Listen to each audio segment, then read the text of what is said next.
surely bought you an outfit as an important part of your wardrobe. Next year's summer chamber and dress. Where would I count you? Don't you know that all the Hindu teachers at ISS have an open house on Diwali Day? What's open house? It means you visit your teachers and they give you Diwali sweets and drinks. And doom dhamaka, fireworks.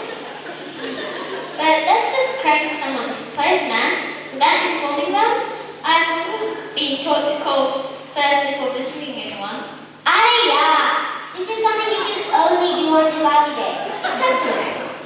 Okay, so who do we visit first?